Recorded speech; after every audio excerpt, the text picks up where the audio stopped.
ሰላም ናቸው ወገኖቼ። ረዥም ጊዜ በተለያዩ ምክንያቶች ተከታታይ ቪዲዮዎችን ለመልቀቅ አልቻልኩም፣ ይቅርታ እጠይቃለሁ።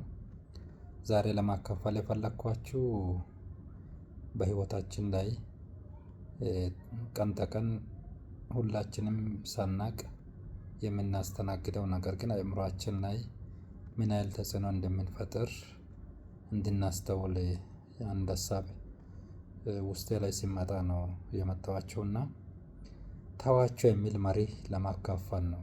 ወይም ተያቸው። ብዙ ጊዜ እኛ በመደበኛነት አስበን ለመፈጸም ከምንወጣቸው ድርጊቶች ባሻገር ውጫዊ የሆኑ ተጽዕኖዎችን ወይም የሰው አባባል፣ ሰው ምን ይላል፣ እከሌ ምን ይላል፣ ይሄ እንዲህ ምን ይሆናል እየተባለ በአእምሯችን ላይ የምንጭነው የኢንፎርሜሽን ወይም የመረጃ መጠን በጣም ከፍ ያለ ነው። አንዳንዶቻችን አለፍ ስልም ይህንን ነገር አልፈጸምኩም አላደረኩም በማለት ከአቅም በላይ ውስጣችን እንዲጨነቅ በማድረግ በጣም ራሳችንን ስንጎዳ ይታያል።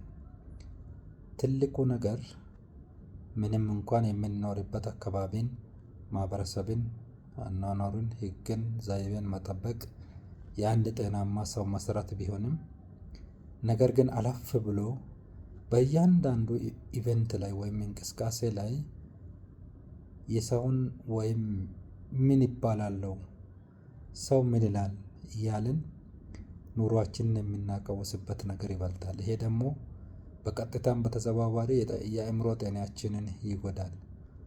ከዚህ በፊት እንዳነሳነው አእምሯችን በቀን ማስተናገድ ያለበት የመረጃ ልክ አለው። ያም ሆኖ ጤናማ ደስታን ሊሰጡ የሚችሉ አእምሮን ሰላም ሊሰጡ ከሚችሉት ባሻገር በእንደዚህ አይነት በተለይ በይሉኝታ ብዙ ጊዜ ስንጨናነቅ ውስጣችን ላይ ያሉ የኬሚካል መዛባት ይፈጠራል።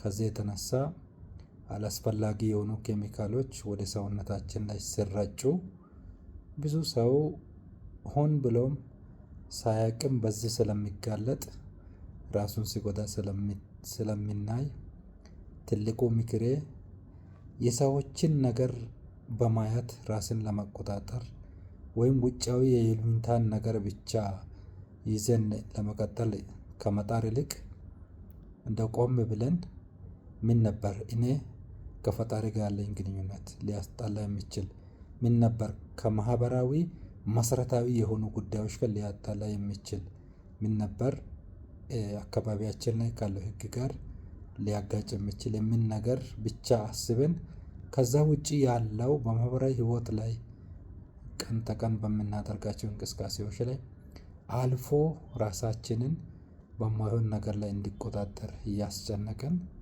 ጤናችንን አንጉዳ፣ የህይወታችንን የኑሮ ዘይቤያችንን አናበላሽ። እንዲሁም ደግሞ ከሁሉ በላይ በዚህ ጊዜ ሰው በብዙ ነገር አእምሮን የሚጎዳ ነገር ሳያውቅም አውቆም በሚያስተናግድበት ጊዜ ላይ ስላለን ቢያንስ እስቲ ኮንሽስሊ ወይም ቆም ብለን አስበን በምን ነበረ ራስን እየጎዳው ያለሁት የሚለውን ነገር እንድናስብ ውስጥ ስላሰበ ነውና ይህን በማድረግ ጤናችንን እንጠብቅ።